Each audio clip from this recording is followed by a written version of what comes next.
नमस्कार गाइज, आज फेरि म तपाईहरुलाई यो बुटोल गुरुसिंगी सडक खण्ड अन्तर्गत यो के भन्छ बुटोल जितगढी सडक खण्ड अन्तर्गत बुटोल फुलबारीको नजिकै बन्दै गरेको सानो पुलको अपडेट लिएर उपस्थित भएको छु। यहाँ चाहिँ अहिले यो पूर्व पश्चिम राजमार्ग अन्तर्गत यो ठाउँमा चाहिँ सडकै क्लोज गरेर चाहिँ यसको अहिले धमाधम यसको काम चलिरहेको हामी देख्न सक्छौँ। अहिले सायद यो पुल पनि ठुलो बनाइसकेको रहेछ। के भन्छ यसलाई माटोहरू पटाएर यसरी यसको धमाधम काम भइरहेको छ।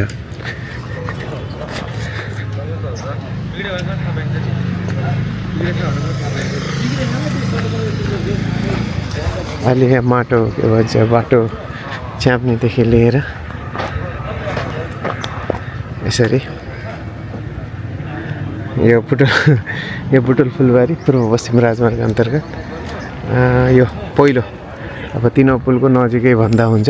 यसरी यसको अहिले पुलमा चाहिँ टक्क बाटो च्यापेर बाटो ठुलो बनाउने काम भइरहेको छ। बाटो ब्लक गरेर बाटो बनिराखेको छ है यो ठाउँमा।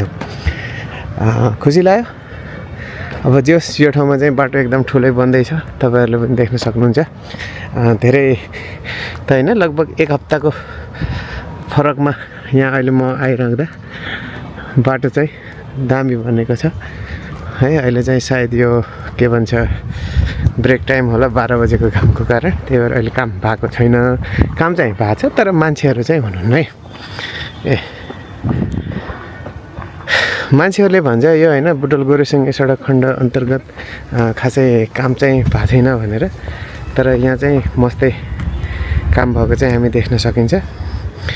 यो एक हप्ता अगाडिसम्म यसको सिर्फ बेस उठाएको थियो भने अहिले चाहिँ यसको चाहिँ मजाले ठुलो तल बेस पनि पुरेर माटोहरू हाल्ने काम धमाधम भइरहेको छ। आयोजना सञ्चालन भएको लगभग 1 वर्ष हुन लागिराख्दा यो चाहिँ अहिले यो क्षेत्रमा चाहिँ काम चाहिँ हामी भएको देख्न सक्छौँ।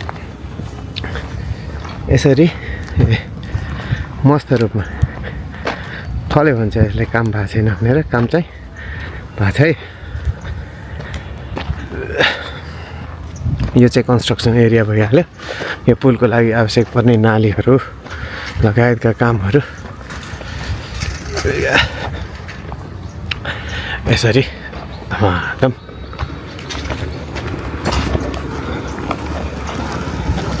छैन है, तपाईहरु देख्न सक्नुहुन्छ।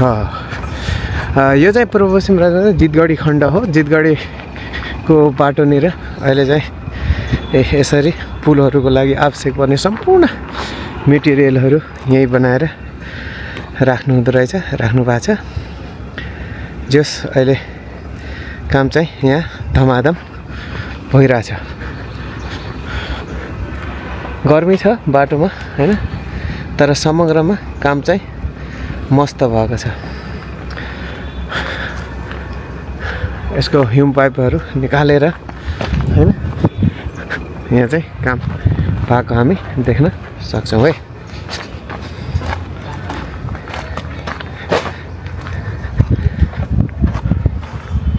ओभरअल यो ठाउँमा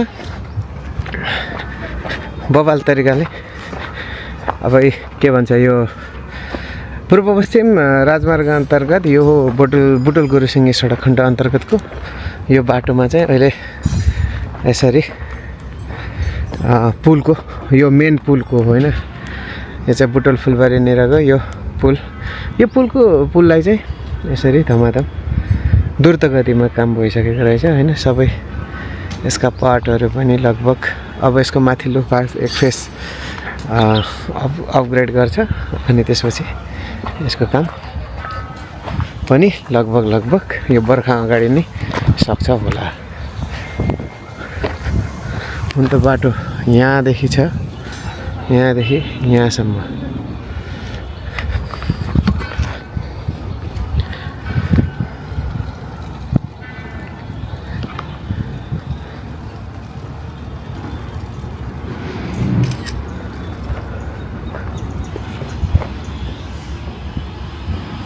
अहिले म तपाईहरुलाई यो बुटोल फुलबारी नजिकैमा रहेको ड्राई नालामा बन्दै गरेको यो ड्राई नालामा बन्दै गरेको सानो पुल अथवा को तपाईँहरूको अपडेट देखाउने कोसिस गरिरहेको छु।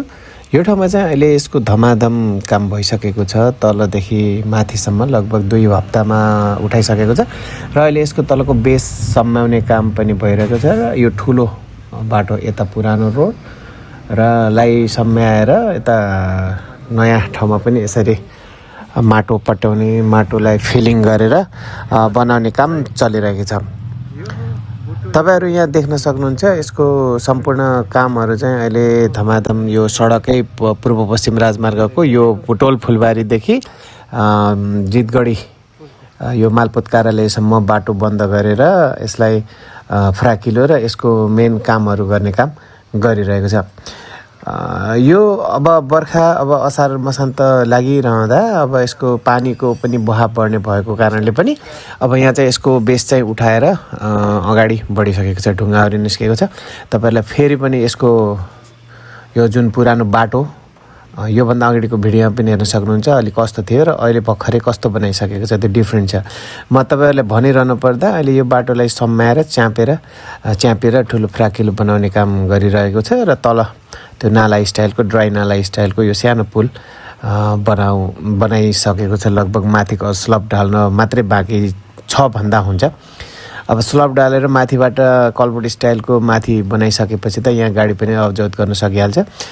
तल डोजरले अझै पनि यसको माटो सम्माउने कामहरू गरिराखेको छ। अहिले एट द सेम टाइम अहिले चाहिँ टक्क हामी 12 बजेको आसपासमा यहाँ आएर भिडियो सुटिङ गरिरहँदा गर्मी छ, त्यसकारणले यहाँ कर्मचारीहरू देख्न सकिँदैन।